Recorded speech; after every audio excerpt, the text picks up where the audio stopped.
Right. Is President Obama up to the job? Maybe President Obama doesn't know what he's doing. Maybe John McCain was right. Like Mike Krzyzewski, the coach at Duke last week, saying, hey, this guy should be paying more attention to the economy and less attention to his basketball brackets. That one stunk. Well, now he's running the most powerful country in the world, and he's having problems. No question. I'm not so sure that this administration is all that worried about the economy. I think they're worried about power. Bush certainly left a raging fire, but the heat is all on Mr. Obama going forward. This is the Bush-Obama plan.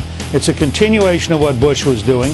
It is the same payoff to the same big corporations, taking care of the same people who turned out to be incompetent. But he knew what President Bush was really doing. I mean, because we were concerned with other things. I mean, I wasn't locked in on it. Talking Points is not one of those wishing bad things for President Obama. Ground here. If there's another scandal, I don't know whether President Obama, unless the economy just rises quickly, can overcome that.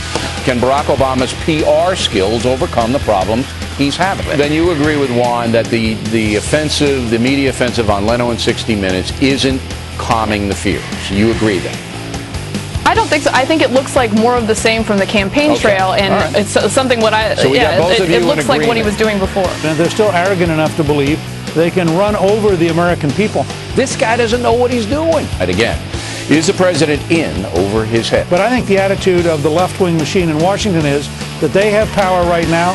They're going to use that power. They're going to run over anybody who gets in their way. They're going to embarrass and attack anybody who questions them. And I think that they would tell you privately that they're winning. That's the inner conflict? Yes. So when a person has a conflict that he thinks one thing, but the masses of people think something else, and he knows that, that makes your body language get all screwed up. Are you kidding me? Keep getting lied to. The big lie was, oh, you know what? Put some money into AIG, and that'll settle it. It didn't settle it. And then all these other companies, like Goldman Sachs, Bank of America, Bancorp, all of them turned out to have taken huge chunks. They said they weren't in trouble. The credit market remained frozen. And so we had the sense like, hey, wait a second. Are we the biggest suckers out there?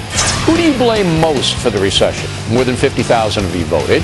The government, 82%. Wall Street, 9%. Greedy consumers, 9%. I think that he is committed to redistributing wealth in this country, creating a huge government, transferring power to a radical secular left. Not action to back up his talking points from the trail, which is what the right always argued. You can't, fault him both ways. He's relaxed and you fault him. If he's uptight, you fault him. But you want to know that he's in touch, that he gets it. At one point he said in some speech, the speech of the joint session, I get it. Well, he's got to show us that he gets it. Yeah, he can't always be cool Obama. Sometimes he's got to be red hot Obama.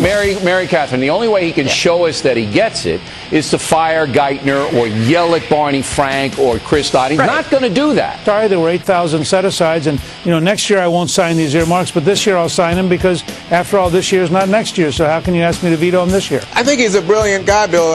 And I think Larry Summers was the president of Harvard. Tim Geithner was the head of the New York Reserve. But it looks to me like it's a cabal over there. I mean, how ridiculous is that?